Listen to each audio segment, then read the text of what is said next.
Masih dari brosur halaman 7 masuk ke 8, yang dimaksud dengan kalimat tundukkanlah pandangan kalian dari maksiat. Ini apakah berarti menjaga diri agar tidak bermaksiat atau menutup dan mengalihkan pandangan dari wanita-wanita yang bukan mahramnya, atau bagaimana? Iya, ini ghaddul basar. Jadi kita menundukkan pandangan dalam arti pandangan kita tidak untuk melihat yang tidak baik-baik. Ya, menundukkan pandangan. Kalau terkait dengan lawan jenis, memang kita diperintahkan oleh Allah menundukkan pandangan. Bagi laki-laki, Quran surat An-Nur itu ayat 30, Qulil mu'minin yaghuddu min absarihim, ayat 31-nya Qulil mu'minati yaghdudna min absarihinna. Baik mukmin laki maupun perempuan kewajibannya adalah ghaddul basar, menundukkan pandangan. Menundukkan pandangan di sini bukan berarti dingkluk terus gini, bukan. Dingkluk terus jalan ya ndak, nabrak nek gitu. Ya, menundukkan pandangan kalau kita melihat yang pertama kali, misalkan seorang laki-laki di jalan melihat perempuan, dalam pandangan pertama melihat, itu sudah langsung palingkan.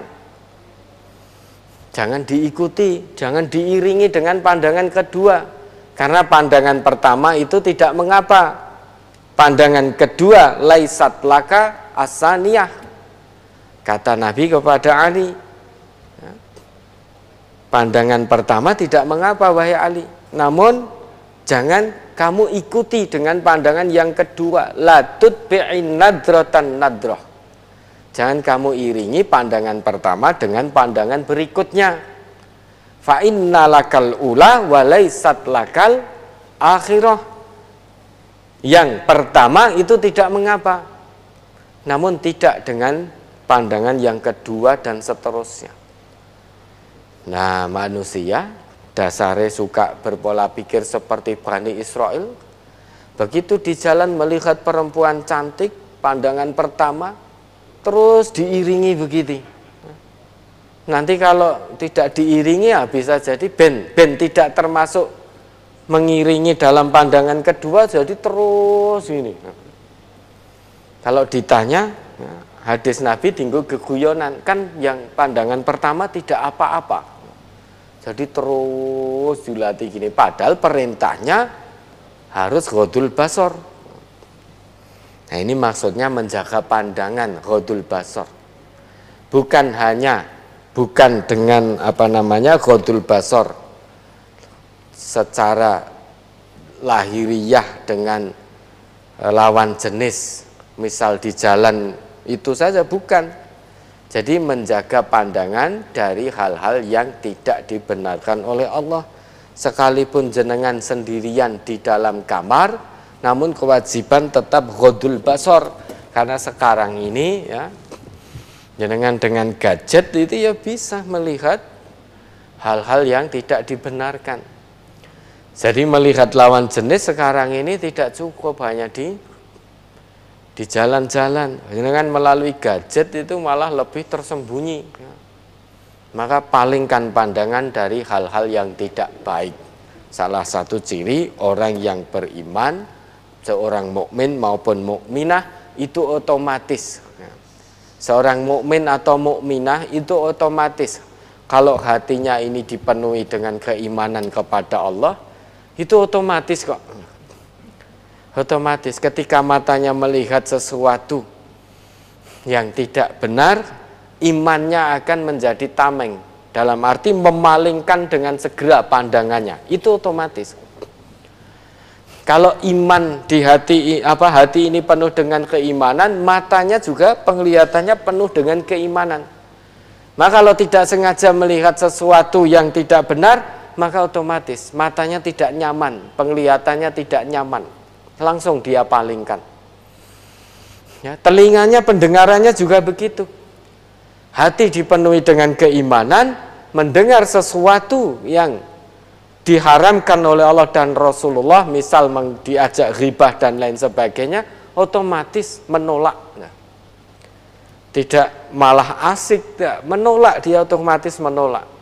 Mungkin dengan mengatakan lesannya, disambut dengan lesannya, ma yakunu lana an natakallama bihadza, tidak sepantasnya kita ngomongkan ini. Jadi itu otomatis. Kalau iman seseorang yang dalam hatinya itu imannya sodik, itu akan mempengaruhi seluruh organ tubuh. Otomatis itu.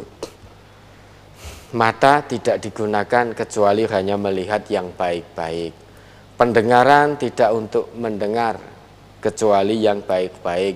Lisan tidak untuk berucap kecuali yang baik-baik. Tidak mungkin orang yang hatinya dipenuhi dengan keimanan kok lisannya bohong, lisannya fitnah, mencaci, mengumpat, itu tidak mungkin. Misuh-misuh mustahil. Ya, karena itu sudah otomatis.